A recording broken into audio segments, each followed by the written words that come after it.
Eu sou a professora Vivian Silva e o tema da nossa aula de hoje é o sistema respiratório. Nós vamos abordar a anatomia das vias aéreas superiores e inferiores. Vamos lá? Muito bem, pessoal. As funções do sistema respiratório são a respiração, que corresponde à troca gasosa, a fonação, que corresponde à produção da voz, e a olfação, que é justamente a percepção do cheiro. Nós veremos que todos os órgãos do sistema respiratório estarão adaptados a estas três funções. Dessa maneira, nós dividimos as vias aéreas numa parte condutora e numa parte respiratória. A parte condutora é formada por aqueles órgãos que apenas conduzem o ar, então sendo formada pelo nariz, faringe, laringe, traqueia e brônquios.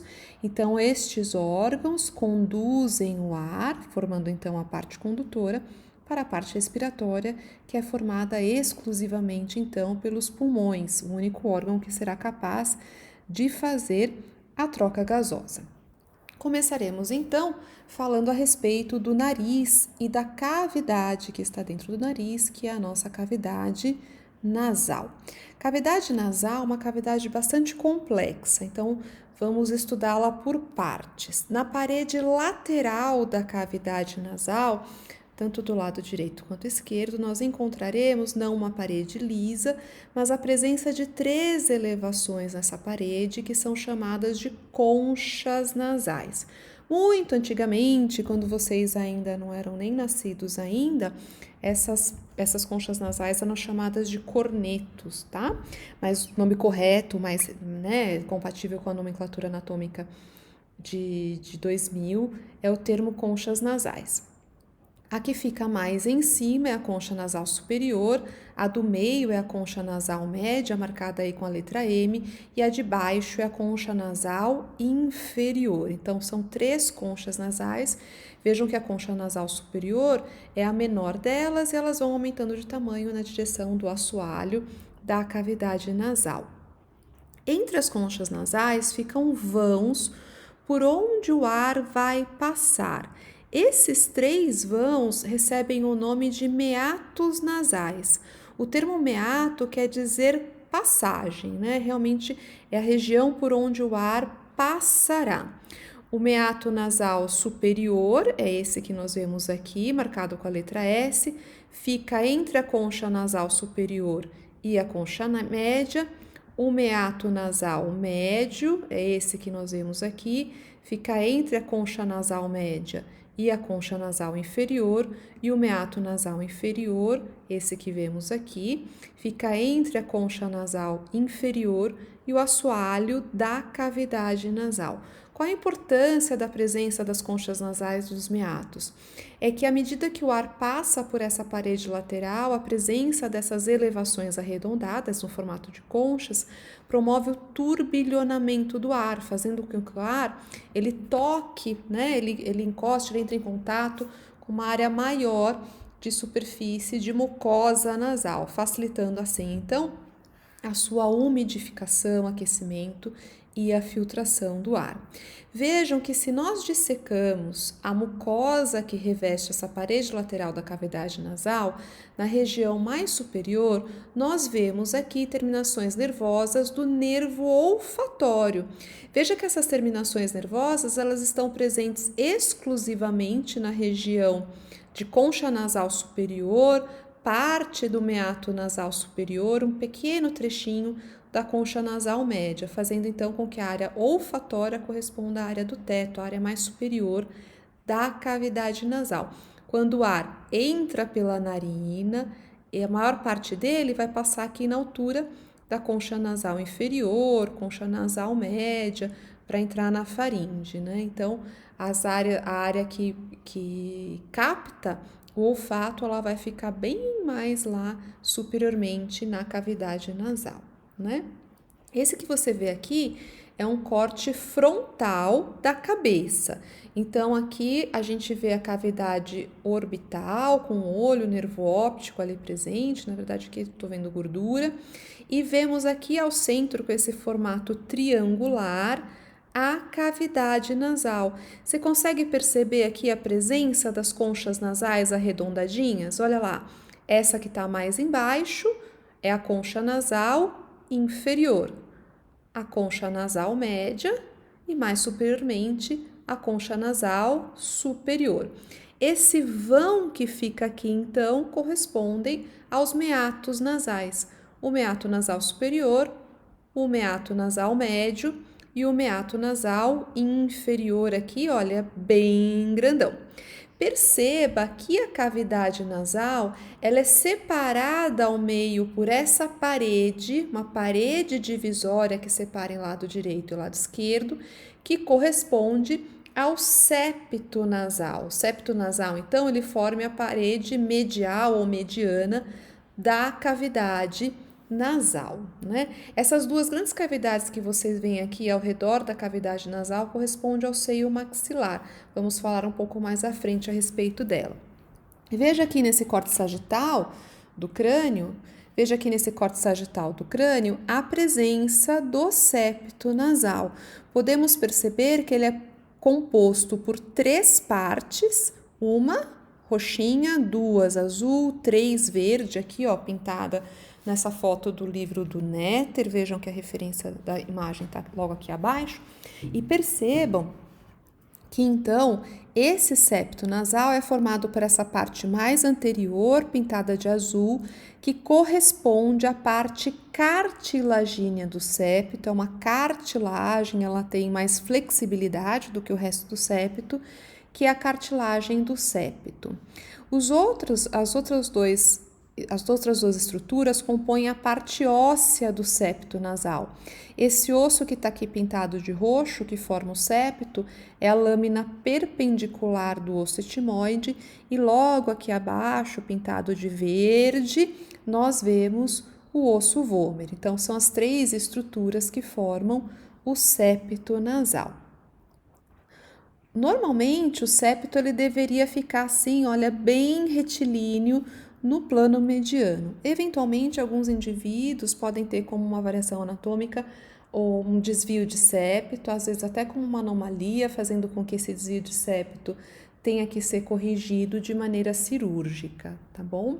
Mas o que é importante dizer aqui também é que todas essas estruturas da cavidade nasal, tanto o septo nasal quanto as conchas e meatos nasais, eles são revestidos por uma mucosa, a mucosa nasal.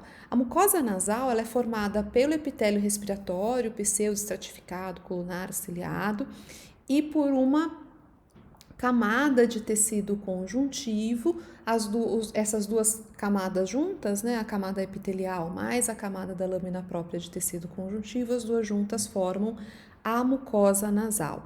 Essa mucosa, ela é responsável, então, por uma função muito importante da cavidade nasal, que é filtrar, umidificar e aquecer o ar inspirado, preparando, então, condicionando esse ar para que ele penetre, né, no resto do corpo, evitando que ele leve um excesso de impurezas e também preparando esse ar e o condicionando para a troca gasosa que ocorrerá nos pulmões. Muito bom. Então, a entrada da cavidade nasal, né, pelas partes moles, vão ser as narinas. Essa região aqui, olha, da cavidade nasal, que é formada por osso, a gente vai chamar de abertura piriforme. Então, o ar entra pelas narinas, passa pela abertura piriforme, viaja aqui dentro da cavidade nasal e sai aqui pelos fundos da cavidade nasal, que nós chamamos de cóanos. Os cóanos são 2 aberturas aqui na parte posterior, né, nos fundos da cavidade nasal, então, por onde o ar sai para entrar no próximo tubo, no próximo órgão das vias aéreas, que é a faringe.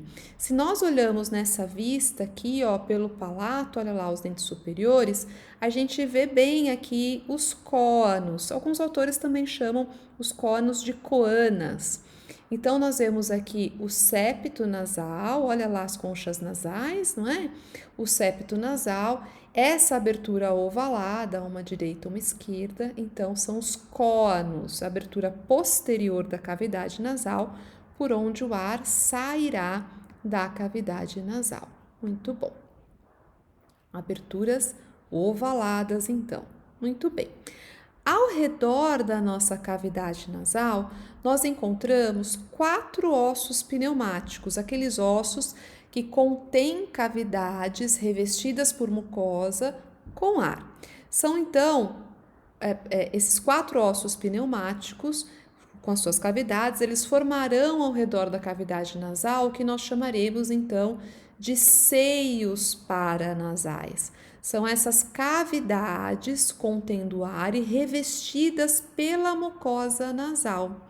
Então, nós temos aqui o maior dos seios paranasais, que é o seio maxilar. Esse daqui, veja que é o maior deles. Na região mais superior, nós vemos várias cavidades pequenas que correspondem então às células etimoidais. No osso frontal, nós teremos a formação do seio frontal, como vocês veem aqui. Essas cavidades pequenininhas todas aqui correspondem às células etimoidais e essa grande cavidade aqui posterior corresponde ao seio esfenoidal. Então, observe que são 4 seios paranasais. Nesse corte frontal, eu não consigo ver todos. Eu vejo bem o seio maxilar e algumas das células etimoidais. Para ver os outros seios, o que eu precisei fazer aqui? Olha, pegar um corte sagital, aquele de comprido, né, longitudinal, um corte sagital da cabeça, que é esse que vocês veem aqui, no qual eu pude ver os demais seios. Então, no osso frontal, nós vemos também uma grande cavidade, corresponde ao seio frontal. Todas essas pequenas cavidades correspondem às células etimoidais e esse grande cavidade aqui posteriormente corresponde ao seio esfenoidal. Os seios paranasais, eles podem ser acometidos por uma infecção que nós chamamos de sinusite. É bem frequente, muito possivelmente você já teve ou conhece alguém que já teve. A sinusite acontece quando essa mucosa que reveste internamente os seios paranasais, ela infecciona, ela inflama, produzindo uma grande quantidade de secreção. Essa secreção faz pressão, né, na parede do seio, dos seios paranasais e podendo causar bastante dor. Né? Uma doença relativamente comum. Muito bom. Então, olha só, o ar entrou pela narina, passou pela cavidade nasal, na qual ele foi umidificado, filtrado e aquecido pela mucosa nasal e o ar saiu da cavidade nasal por uma abertura posterior, que são os cônos. E aí, então, ele vai cair nesse tubo muscular que corresponde à faringe. Já estudamos a faringe antes, quando nós estudamos o sistema digestório. É um tubo de músculo estriado esquelético que se estende desde a cavidade nasal até o esôfago, no nível da 6ª vértebra cervical. A faringe, como ela é um tubo relativamente longo, ela é dividida em 3 partes. A primeira parte corresponde à parte nasal da faringe, segunda parte à parte oral e a terceira parte à parte laríngea da faringe. Então, essas partes recebem esses nomes por motivos óbvios, não é? Então, a parte nasal da faringe está em contato com a cavidade nasal, a parte oral está em contato com a cavidade oral e a parte laríngea está em contato com esse tubo cartilaginoso, músculo cartilagíneo que vocês veem aqui, que é a laringe. Muito bom. O ar, então, passa por essa faringe para chegar até o próximo tubo, que é a laringe. Na região da nasofaringe ou da parte nasal da faringe, nós vemos algumas estruturas de relevância funcional.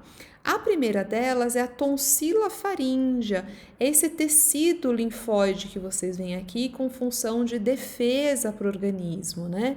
A tonsila faríngea, ela também é chamada por aí de adenoide. Então, quando essa tonsila faríngea tá edemaciada, quando ela inflama, tá aumentada, ela aumenta de tamanho aqui, ela vai ocupar uma boa parte dos cônos, impedindo que o ar passe, que o ar saia da cavidade nasal.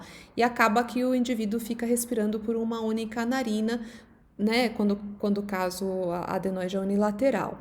Muito frequentemente é necessário se remover cirurgicamente a tonsila faríngea quando ela fica muito aumentada, impedindo a respiração pelo nariz. Bem pertinho aqui da tonsila faríngea, nós vemos na nasofaringe a presença dessa elevação arredondada que corresponde ao toro tubário. O toro tubário, se você olhar bem aqui, ó, você vai ver que ele tem um furinho, que é o ósteo faríngeo da tuba auditiva.